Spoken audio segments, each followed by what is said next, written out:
We just got our first look at the new Harry, Ron, and Hermione in the upcoming Harry Potter TV show reboot. I have lots of thoughts about the cast and the show itself. Let's get into it. First of all, we do know pretty much the entire main cast of characters who's going to be playing them in this series. Now, I actually think they did a pretty great job with the main trio because honestly, without any like hair, costume, makeup, or anything, they look like they could walk onto the set and be their exact characters right as they are. Now, I hope these kids have good parents and don't let them go on Twitter or anything, because if you go on that website right now, it looks like the year 1800 because of the Hermione casting. Me personally, I kind of hope they went with Jonathan Isaac when he said he's hoping to come back as Hermione in the reboot. And on a serious note, obviously whenever you change the race of a major character, it's going to be controversial. You're going to have 57-year-old men that have never watched Harry Potter in their life screaming at their television because of this decision. And I do think there are lots of cynical ways to look at it because, yeah, a lot of times studios probably do this not with good faith. It's only maybe to create extra controversy or feel like, oh yeah, look at what we're doing. We're doing the right thing. But you can't deny this girl does look like Hermione. The amount of hate she's about to get for this is completely unfair. I do think there's one thing that the HBO execs did not think through, and that's the entire storyline that happens when Draco calls her a mudblood. Like, yeah, Draco is an entitled little brat and he's classist, elitist, all this other stuff. And I mean, I guess it's not completely out of character to say Draco's kind of racist too, because he kind of already is, since he's only for the pure blood wizards, not if you're half muggle or god forbid you're a full-on muggle. But you do kind of have to admit it's going to make that one scene have some weird undertones when he straight up just calls Hermione a slur. When it comes to the rest of the main cast, I'm not really familiar with most of these other actors' work outside of like John Lithgow and Nick Frost because I'm a dumb American. I do think John Lithgow can be an incredible Dumbledore. The only concern I have is that he's going to be like 80 by the time this thing starts filming, and they're planning to keep this thing going for like 7 to 10 years depending on how long the later seasons take, since those books are longer that they're adapting.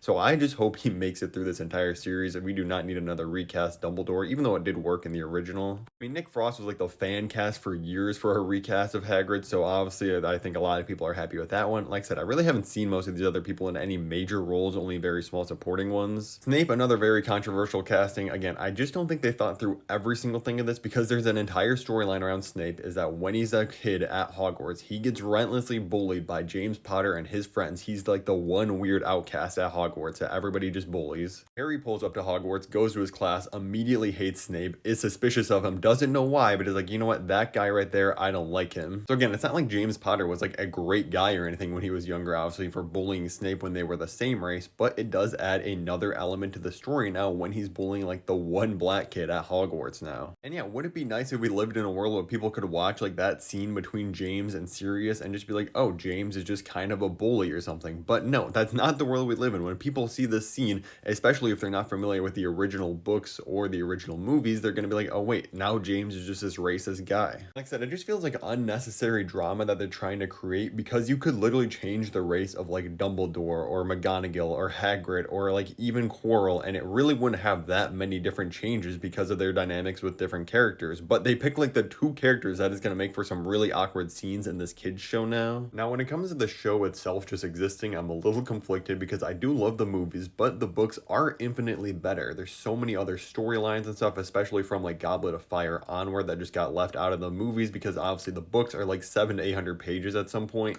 and you can't adapt that in a 2 to 3 hour long movie. And a TV show will be able to give us a lot of those side stories, smaller moments that we never got. And it's not always bad to re-adapt something that's already been turned into a movie or TV show. Like think of the OG Dune from David Lynch. Like he tried his best, but there's lots of studio interference that ended up kind of completely missing the entire point of the book. Like the last line is literally the complete opposite of the message of the main story.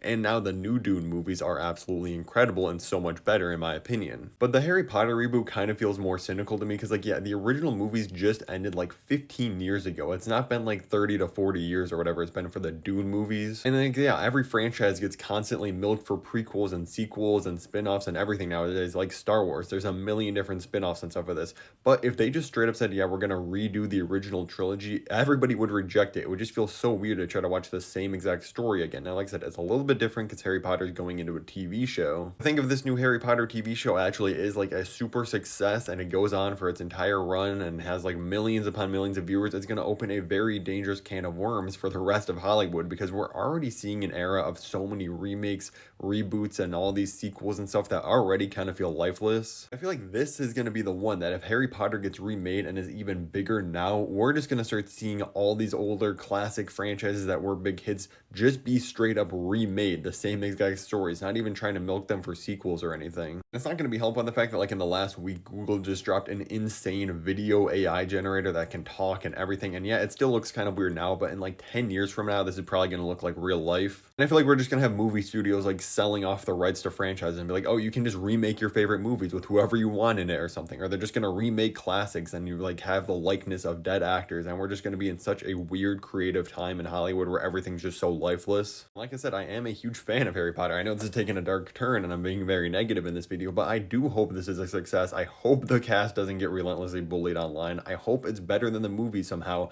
and this brings in an entire new generation of Harry Potter fans. But I just feel like the effects of this actually being successful are going to be really bad. Are we going to start remaking like the Lord of the Rings and other like beloved franchises? Because it's not like the Harry Potter movies that we got were bad, even though they did leave out a lot of stuff from the books. So let's have a nice civilized discussion and debate about this in the comments below. Let me know all your thoughts about this new series and the casting. If you want to see the movies I was most disappointed and surprised by this year, click the video at the top, or if you want to see my ranking of 2026 movies, click the video at the bottom.